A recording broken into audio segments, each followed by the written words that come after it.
I was I was giggling before the countdown began, and I could only hold the giggle in for so long. Ladies and gentlemen, it is Tuesday, October 16th, 2012, and I am delighted and thrilled to welcome you to Day 9 Daily number 513, I believe, where we learn... 515, where we learn to be a better gamer. I'm thrilled to invite you to the episode, which I now know the identity of.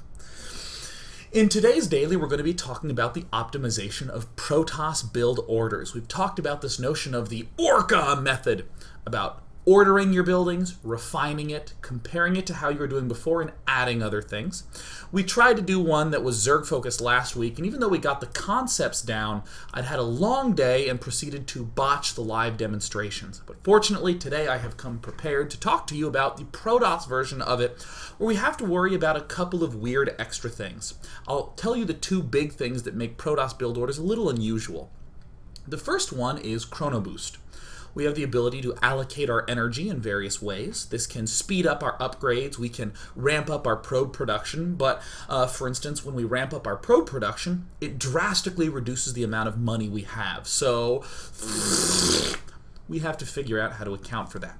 The second big thing that makes Protoss builds very, very weird, in fact, it's the big reason why Protoss is the odd one, it's that gateway units operate sort of invertedly. I don't know what the word is for it. With a Terran unit or a Zerg unit, you say, start building, and it goes, and then it pops out. With Protoss, they just pop right on out.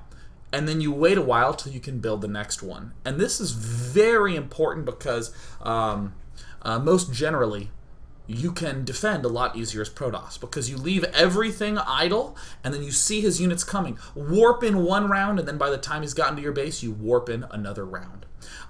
There's something that's been really weird going on lately with the internet, so I just wanted to make sure it was okay. Type 1 if it looks good, type 0 if it looks bad, and I'll just get a general litmus test of it. But I've been doing that a lot lately because something's been going a little bit wonky. A little wonky! Alright, everything's good. It looks absolutely amazing, Mr. Wade. So that's good. For those of you who have lag, refresh, close it a little bit, come back. If you're watching on the archives and it's laggy, I'm sorry. I'm so sorry about that. Great. So now that I've told you what the topic of today's daily is, we're going to be refining a build in a bit. It's an unusual and unorthodox build where we're going to get the opportunity to review a lot of concepts that will apply to all races. In particular, how do we deal with big variation that our opponent does? And there was a second one. Yes, here we go. Making sure that the concepts of our build and the goals of our build make sense in our head. Cool. Cool. We have some nice explicit examples of that today. Yay! Great. I need 2 announcements to make. Yesterday, the 5th blog in the Day 9 blog series was uploaded. Go to day9.tv/blog. It's a couple of just basic pointers I put up of if you want to start your own esports business, here's some stuff you really need to make sure you account for just straight up. Things I wish I knew that I've botched horribly before, and I don't want that to happen to you. The second, and perhaps most important thing you're going to hear all daily long, is that after this daily is going to be Metadating Episode 3, whereby myself, Sean Bouchard, and Bill Grainer play a romantically themed video game to help guide us to our understanding of the way that video games represent interpersonal relationships, and in particular, love. A link for that will be going up after the daily. Again, if you're watching on the archives, go to day9.tv, and there's a link right there for it. But the exact URL gets generated right when we go live. So, we're playing Catherine tonight. Ho, ho! You can't see it off camera, but I think you know what I just did. I celebrated. Let's hop into today's content. Yes, we want to optimize our Protoss build. Let me make sure I have all my various notepad documents out. And I think we're looking good. Great. I'm going to review everything that we have done before. I have put in a couple of stars for the Protoss specific one. How do we come up with and optimize a build in a general sense? Well, first we come up with an idea. Maybe we read it on Liquipedia. Maybe we saw a player do it in GSL. We wing it a couple of times, which is right about what we're going to see as we watch our hero Flying Beer try to execute a build. We record benchmarks, which I won't go into too much explicit doing of today. If you watch any of the last optimization dailies, you will have seen how to do that. I actually wrote them all down in advance, and here they are, right, written out. But we record some timings of how things went with our build, so we have a sense of what to do.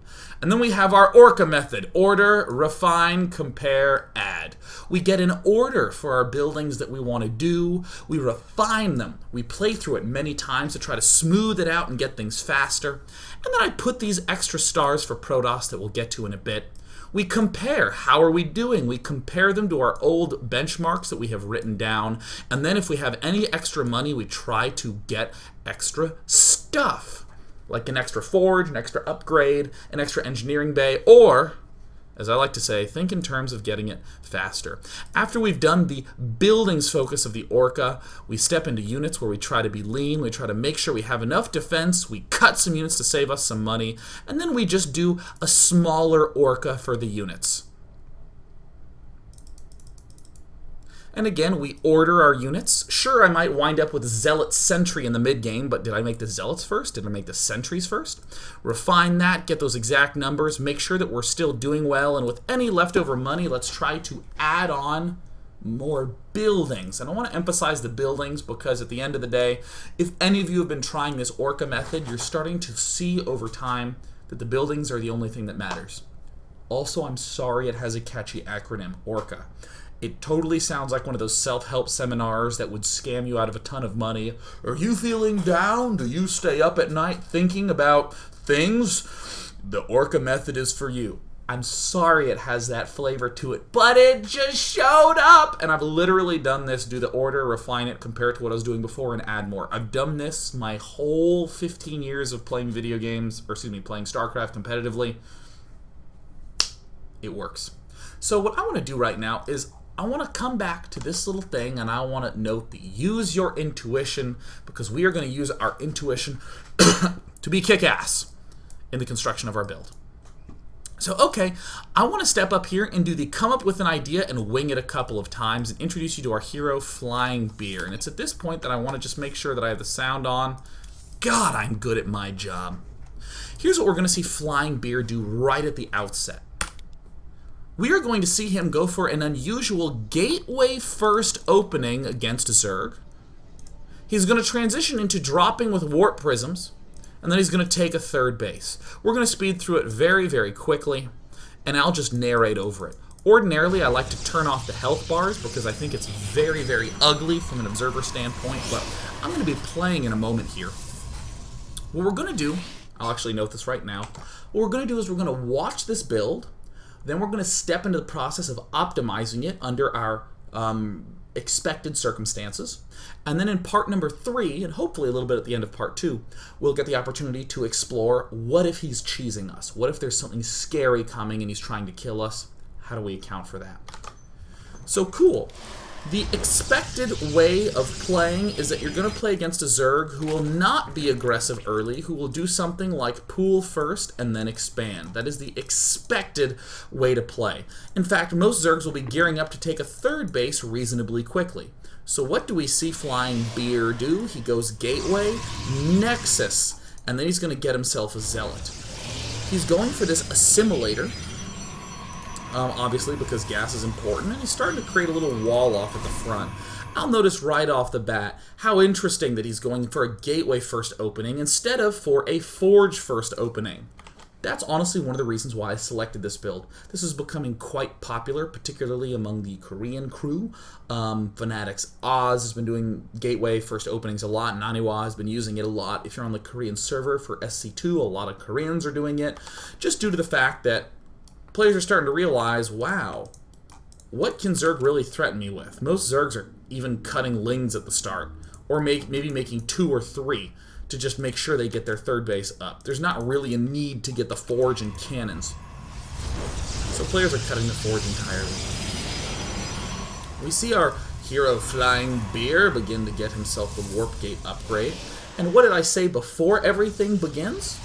Well, he wanted to be going for a fast robotics facility to do Warp Prism drops. Again, Gateway first, Robo for Warp Prism drops, and then a third. I'm actually going to go ahead and times 8 it. We're seeing bumps every now and again, forgetting to put guys in gas, like this and that, but overall we are executing the structure of our build correctly. We're dropping, we're doing damage, we're feeling like a total, undeniable badass, lifting, running away. We're starting to get more gateways, upgrades, Twilight for the Forge, we're getting Immortals, we're taking our expansion. We even have this Warp Prism, oops, I hit the B button, forgive me. So it's going to back up for a little bit. There we go. We even have our Warp Prism still here ready to harass at earliest time. And Flying here, our hero, our red Protoss, tries to do some harassment with a second Warp Prism. It doesn't work. He proceeds to get some Stalkers up, and we now have the completion of the build order that I actually have an interest in looking at. So we just got a sense of what the build was. I introduced it, and I actually have this amazing benchmarking sheet that shows a little bit of what the timings are. This is when we get our Nexus, the gas. I'll change the word from assimilator to gas, just to make sure I'm consistent with my language. 405, our cyber core starting. Cool. I have when the Nexus begins, the Robo. The significant ones I want to note are this one. The Robo starting, 27 probes and 2 zealots. This one, the 730, which is when we're getting our 4th gateway and our 4th gas. 4th gas because we're sort of wrapping everything up. And of course the appropriate counts. And this one. What's going on at 10 minutes and 30 seconds? You're noticing a huge gap between when I write down times. That's fine. I'm just trying to get a sense of comparison. I want to make sure that when I'm trying to optimize that I have better than this, or better than this, or for instance that I'm getting my cybernetics core earlier than expected. But what I want to do is I want to take a moment to write down basics of our build. Gateway first opening. And what was the second one? Warp Prism harassment. And the third one was take a third base. Not a P base, a base. Here's the basics of our build. I didn't even write down gateway timing here because I figured that we're not going to screw up by 13 supply or something like that. So I just sort of skipped it. But again, gateway first opening, Warp Prism harassment, take a third base. I've already said that the staying alive portion we're going to handle a little bit later on, but I want to think about an important idea. What does our build mean? What is our build order telling us? I'm just saying this in terms of the basics. It's like if you watch a movie and 2 people fight and they walk away. No one tells you this, but they're probably angry at each other if there's been no resolution. So if a resolution comes, you should not be surprised. And if no resolution comes, you should think, man, that's going to be tough for those people emotionally. You think these sorts of things.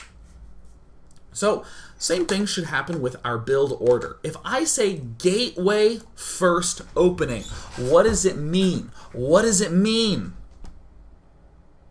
That might sound a little ridiculous, but I want to emphasize. What does a gateway first opening mean? Why would we go gateway first? A simple way to determine an answer is to think of why would you do something else first. Why would you go for a fast forge? Because you want to defend and stay alive. Seems reasonable. We need some defenses. Why would I want to go gateway first?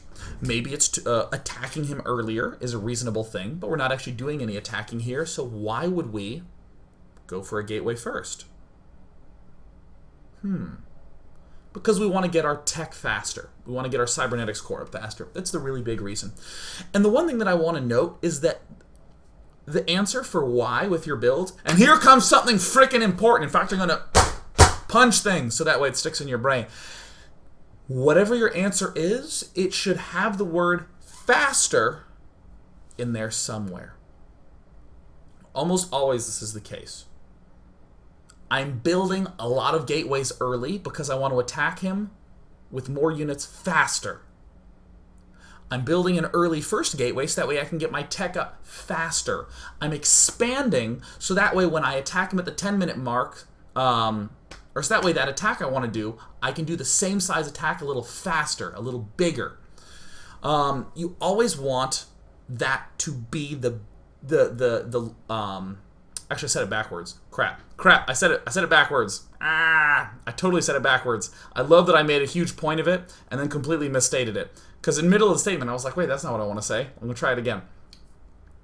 For whatever you're doing faster, or for whatever goal you have, there we go. For whatever goal you have, you should be trying to do something faster. There we go. So, I want to have a bigger attack, I should be expanding faster. I want to have faster tech, I should be building my gateway faster. I want to have better defense, I should be getting the cannons faster. Sorry, I did it backwards. I got really excited and then misstated. It's all about doing something faster. Why? Because it's a real-time strategy game.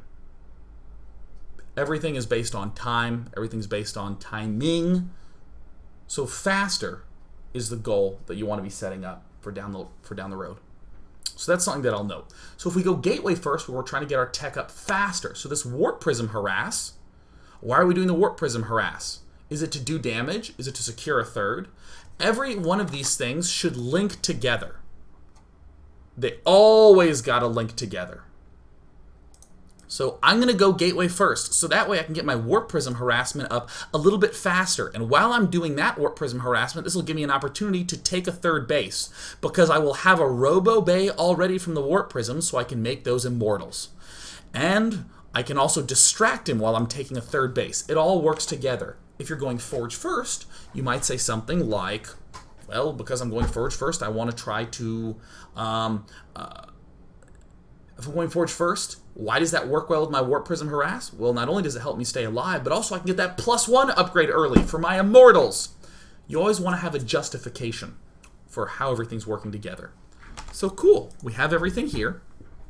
And what I want to do is I want to step back to this refinement process sheet, and I want to instantly hop in to playing a game. So I'm going to do the versus AI thing. I'm going to play on Cloud Kingdom. And I'm going to be removing the computer, choosing Protoss, choosing yellow because it's the closest to day 9 yellow, and starting this bad boy up. So, here we go. I'm going to be doing things. Now, I'm not going to be spending too much time outside of the game. I was doing that a lot before in the other versions. What I want to be doing here is I want to be trying to, unplug my headphones, that way I can hear things. Is my sound on? Good, my sound is on. I want to be saying what my ordering is.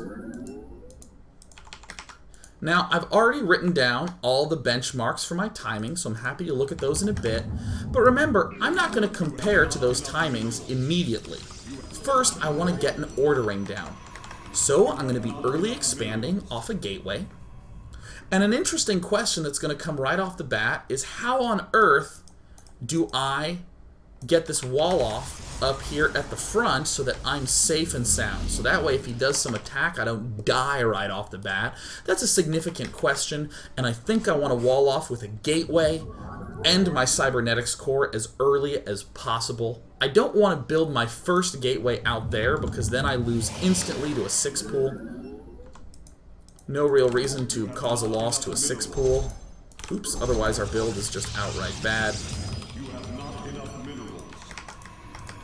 But I have my basic setup. I'll rally up there. We'll talk about that in just a moment. But yeah, so this seems reasonable. I'm also thinking, man, if I'm skipping my forge, I better make certain that I get enough defense up. So I want to get my second zealot up really fast. Second zealot, second gateway, and then I want to go ahead and get the second gas. What's the first thing that you're going to do in any of your games? It's to get an order. And then after that, I'll just get the Robo Bay as I can. And I'll just go ahead and get the Forge as I can. I'm mimicking a probe scouting his base. If a 6 pool's coming, I make a Zealot. If not, I don't make a Zealot. I'm going to have this dude do its mining thing. So what am I doing right now? I'm doing the ordering phase. Cool. Now, I'm sure as anyone would have noted, being a reasonable human being, I'll need to get this zealot up, because most of the time a spawning pool is done by 3 minutes. Well, I'm going to go ahead and get that gas geyser up. That seems pretty good. I'm getting the ordering down, and I'll say this ordering again. The big ordering that I'm trying to do is that second zealot, the early second gateway, so I can wall myself off, and then I'm going to go ahead and get that gas. And afterwards, I'm going to do my things like my robo, I'm going to do things like my extra gateways, etc. Now you'll notice that I'm not really spending too much time on things like Chrono Boost. I'm not thinking about how to be spending my Chrono Boost. And a reasonable question is, should I make another zealot right now? I think that's an entirely reasonable idea. Oops, go ahead and return your little minerals, dude. So I'm like, alright, yeah, I want to build a second zealot. There he is there. I also got a wall off, so let's go ahead and rally this zealot here. I'm noticing I'm a little supply blocked, so I'm like, wow, maybe I need to get this second pylon up earlier. Either way, now I'm going to get my second thing up. Yeah. So, I'm going to get my cybernetics core to build a warp gate research right away. Seems totally reasonable. I have my 2 zealots here. And already I'm noticing kind of a problem. This is why I emphasize ordering first. I know I was a little late sending those guys in, but, you know, I want to make a sentry so that I stay alive. But I also want to get this robotics facility up as fast as possible. I have my second gateway up. Maybe I should wait a little bit. Maybe I should build a third zealot. Do I build a stalker? You know, I honestly really want sentries out. And what was the most important thing that I highlighted at the start? Use your intuition. If we're at this part in the build order, and we already are saying things like, yeesh, I don't have any gas. I just started my first sentry. I just built a robo as early as I could. But I'm really worried about death immediately. I am incredibly worried about dying. You can just stop and adjust the order right off the bat. So I have to accelerate this a little bit because, again, metadating is right after this. So what I'll just note right now is that things seem a little bit off with our gas. I want you to think in the break how you would adjust the timing of that first gas geyser. And would you make the second zealot? Would you make the first, the second gateway? Would you build the gas before the second zealot and before the gateway? How would you go about doing that? I want you to think about that in the break, and when we come back, I'll talk to you about a potential solution. So hang out here. Be back in a sec.